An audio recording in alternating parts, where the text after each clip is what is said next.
Miten tää lähti liikkeelle?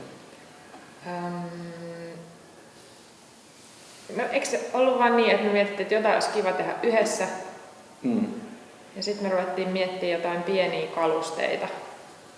Siinä oli jotain kukkapöytä-ajatusta ehkä alkuun. Jep. Ehkä se niistä sitten jotenkin lähti tähän saveen se niin kukkien kautta saveen. Joo.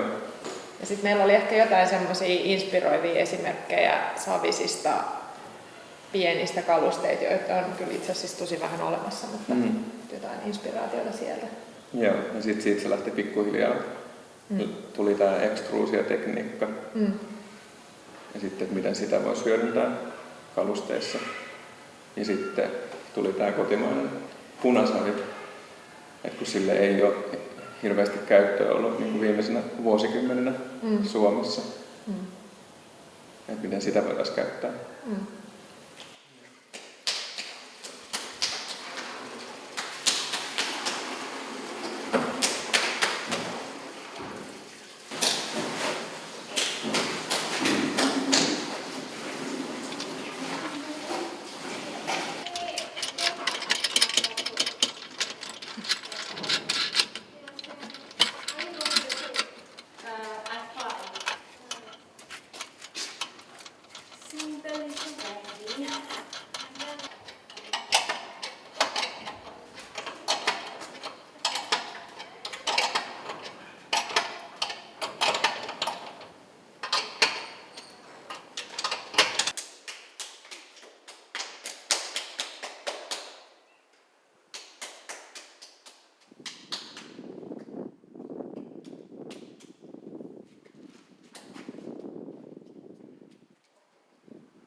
Aika silleen niin kuin kokeilevasti, että kumpikaan meistä ei ole aikaisemmin savenkaan juurikaan mitään tehnyt, varsinkaan kotimaisen punasaven kanssa.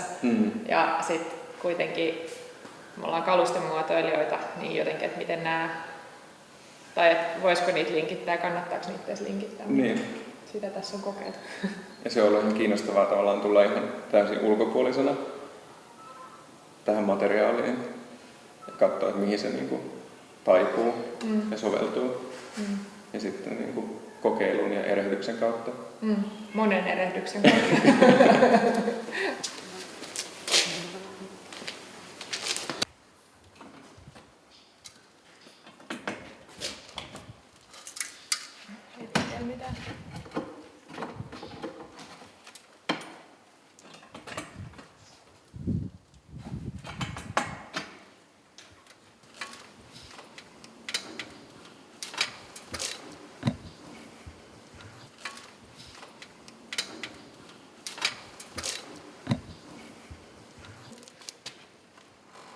Leikkaa eka ja sitten se saa oikaistua sen.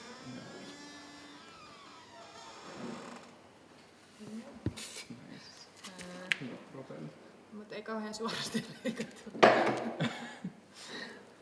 Jos sen saa silleen taivutettua vähän sillä levyllä, niin sitten saadaan se ehkä sitten.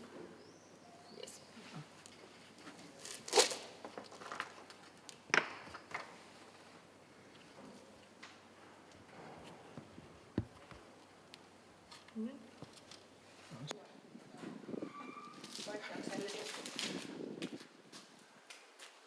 Toi on muuten vähän Tää on vähän lähtenyt matkalla. Pitää ehkä kääntää. Ja sitten se, että sitä oikeasti se kaivetaan niin kuin kaivinkoneella järvestä suoraan. Ja se on saman tien käyttökelpoista.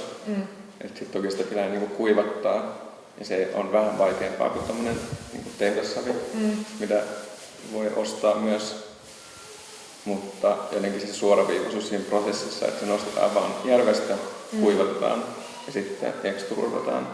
Ja sitten tavallaan se on niinku siinä se niinku esivalmistelu. Kun se on lähempänä tätä lattiaa. Ja.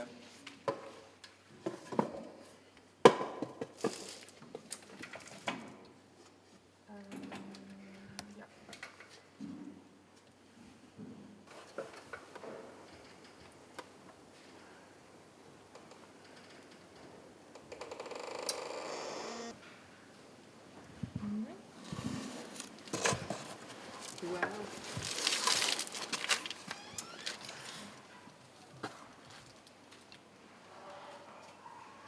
Näin pitkä me saadaan poltettua.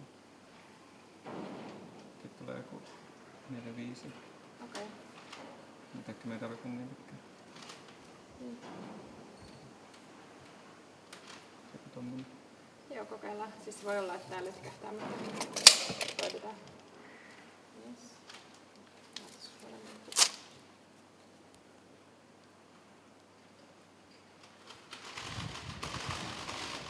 Joo.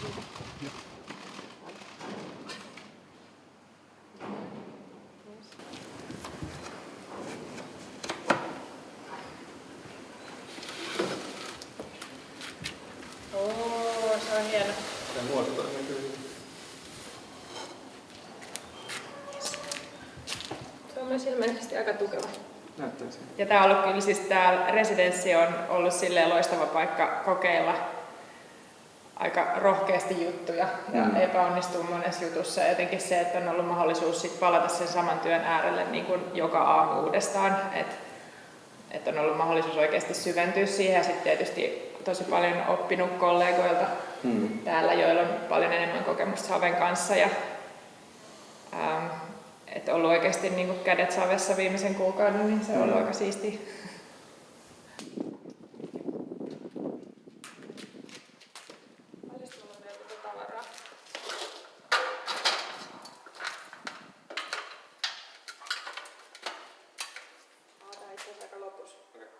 Pitäisikö tämä puristaa loppuun ja sitten leikkaa mitä siitä saa?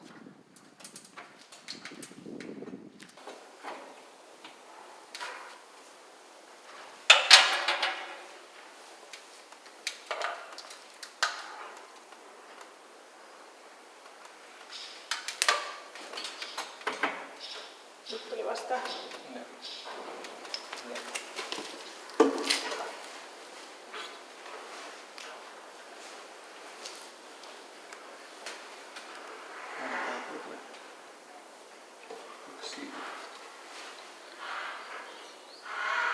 Se lähtee kiertyä. Joo. Voi olla, että se tekee sen, jos joku lähtee tekemään niin vinnoiksi. Antaa periksi, jos tää paikka on. Ja niin tässä pitäisi ehkä itse asiassa olla se keppi tuolla sisällä, kun puristaa. Eikö mä veikkaan, että tuossa joku leikkausvaiheessa? Okei, jos mä leikkaan nyt tuolta päin, niin sit se ehkä ei testa.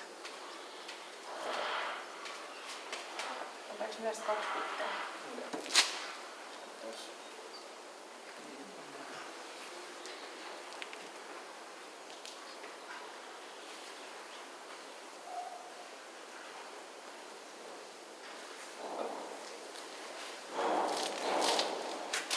Ei ollut ihan niin suoraan.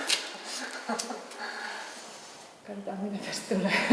Joo, kylläkin tästä on tullut niinku semmoinen odottavainen ja innostunut fiilis. Niin. Että tämä meidän ajatus, tämä meidän projekti, tässä voi oikeasti olla jotain potentiaalia ja jotain niinku kehityssuuntia, niin kuin ehkä monenkin suuntaan. Niinpä. Ja aika monta juttua täällä on niinku kokeillut ekaa kertaa ja ehtinyt testaamaan 1 kerran ja sitten nyt tietää, että okei, että sit kun palaa työhuoneelle, niin pitää testata uudestaan ja kokeilla. Että tässä on niin paljon kaikenlaisia vaiheita, mitä ei ehkä edes osannut etukäteen ajatella. Joo, ja ehkä jonkunlaista itsevarmuutta niin kuin tämän materiaalin kanssa löytynyt, mikä on ollut tosi kiva. Jep. Yes.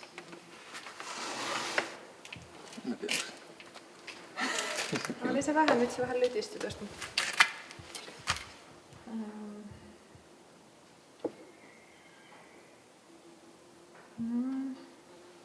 Vapaasti tietysti toikin lähtee niin venyä toi reikä. Ja tää on nyt vähän niinku vääntynyt. No. Varmaan meni tossa. Varmaan riittää meille. No.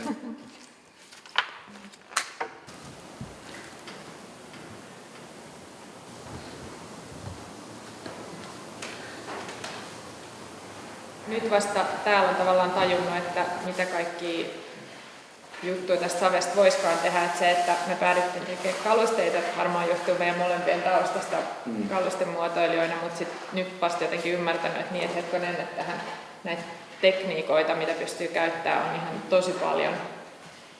Ja tavallaan, että tästä voi niinku syntyä ihan tosi monenlaista ja just, että se mittakaava voi myös olla tosi monenlaista. Ja nyt me ollaan just yritetty tehdä aika iso, jotta me ikään kuin vähän saataisiin myös itselle niitä raja-arvoja, että kuinka pitkälle me pystytään tämän kanssa menemään semmoisilla suhteellisen niin kuin yksinkertaisilla työkaluilla ja menetelmillä, että mitä mahiksi meillä voisi olla tämän kanssa.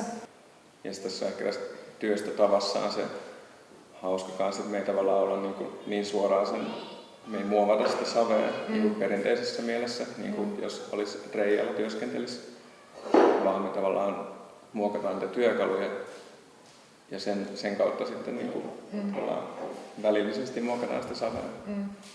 Mutta joo, kyllä meillä aika monta hutia tuolla on tullut.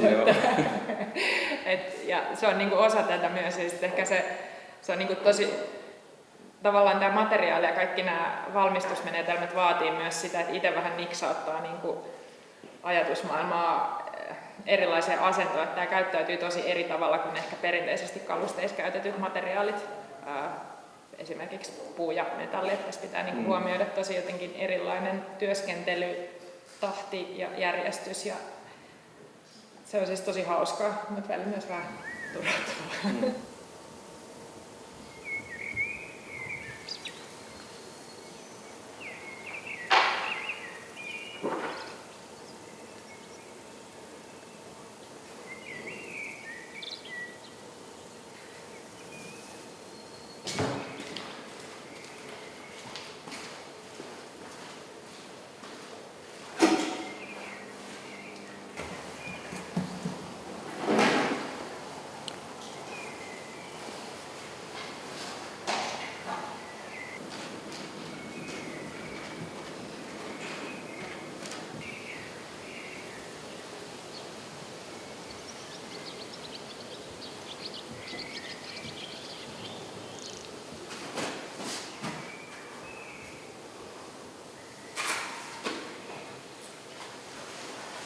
Se on ollut meidän suurimmat onnistumiset. No ehkä semmoinen ajatus, mikä me saatiin täällä, mitä me ei oltu niin mietitty vielä etukäteen, että me oltiin alun perin mietitty vain niin lierien muotoja, mutta sitten me saatiin niin näitä tilanjakaja-ajatuksia, mikä tuli täällä, niin se on ehkä ollut semmoinen kaikkein kivoin. Ja sitten se on edennyt aika nopeasti siihen vaiheeseen, että sitten voisi tulla jo jonkunlainen niin lopputuotekin.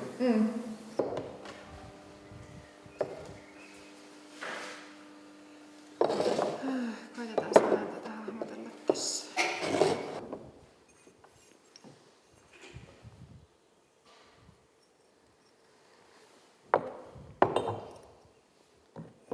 Pitkä.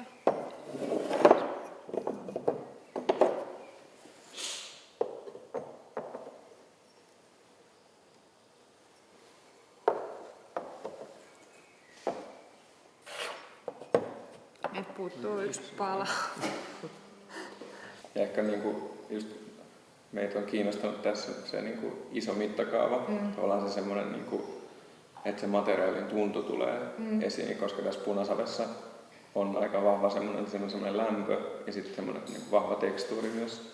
Että sitten se tulee tietysti niissä isommissa koko luokissa vielä vahvemmin esiin. Niin, ja ehkä ylipäänsä se, mikä oli iso kysymys, että pystytäänkö me tekemään jotain kantavaa rakennetta kotimaisesta punasavesta puristamalla ilman mitään moottoria, niin se onnistui. Kyllä, me ollaan saavutettu se. Eli se oli meidän tavoite ja se on saavutettu, niin musta se on tosi hyvä ja se on hyvä pohja, miltä jatkaa tätä projektia moneenkin eri suuntaan. Sitten toisaalta, jos meillä on laakeri joka tapauksessa tämän värinen ja sitten siinä tulisi niin kuin näin.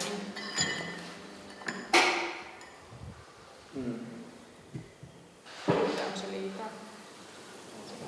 Tämä on toki iso ero.